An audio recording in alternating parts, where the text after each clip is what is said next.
Tired of getting notifications non-stop from the X?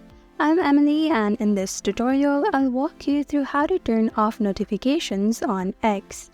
Let's get started. First, open X. Tap on your profile picture at the top left. Then tap on Settings and Support at the bottom. Tap on Settings and Privacy. Scroll down a bit, then tap on Notifications.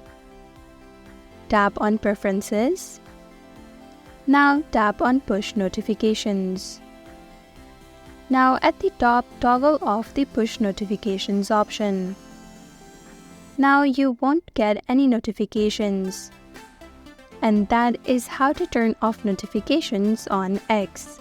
Thank you for watching Online Help Guide. Hope this video was helpful. If it was, then hit the like button and comment down if you have any questions or feedback. Also, if you're new to our channel, subscribe and hit the bell icon so that you don't miss our upcoming videos.